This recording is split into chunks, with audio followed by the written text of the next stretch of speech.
গোপালগঞ্জ শহরে থমথমে পরিস্থিতি বিরাজ করছে। শহরে টহল দিচ্ছে পুলিশ সহ আইন শৃঙ্খলা বাহিনী।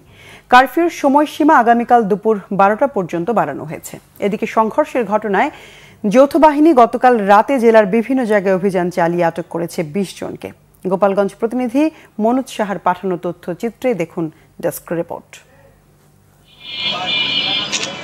এই চিত্র গোপালগঞ্জ শহরের। রাস্তায় রিকশা, ইজি বাইক চলাচল করলেও অন্য কোনো যানবাহন দেখা যায়নি। শহরে থমথমে অবস্থা বিরাজ করছে। প্রয়োজন ছাড়া তেমন কেউ ঘর থেকে বেরো হননি। দোকানপাট, ব্যবসা প্রতিষ্ঠান বন্ধ। শহরে টহল দিচ্ছে পুলিশ সহ আইনশৃঙ্খলা বাহিনী। সাজোয়া যান নিয়ে টহল দিতে দেখা গেছে সেনা সদস্যদের। ঘরে থাকতে স্থানীয়দের প্রতি আহ্বান জানান তারা। এদিকে এনসিপির পদযাত্রা ও সভাকে ঘিরে সংঘর্ষে ক্ষতিগ্রস্ত এলাকা পরিদর্শন করেছেন অতিরিক্ত কারা মহাপরিদর্শক কর্নেল তানভীর। জেলা কারাগারের কর্মকর্তা কর্মচারীদের খোঁজ খবর নেন তিনি। সেনাবাহিনীর সহযোগিতায় কারাগারে হামলার ঘটনা সামাল দেয়া গেছে বলে জানান তিনি।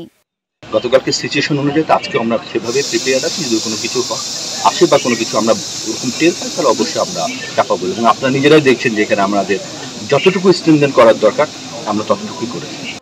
বুধবার এনসিপির পদযাত্রা ও সভাকে ঘিরে হামলা সংঘর্ষে গোপালগঞ্জে 4 জন নিহত হয়। জেলা কারাগারে ভাঙচুর ও অগ্নিসংযোগ করা হয়। Bangla vision news desk.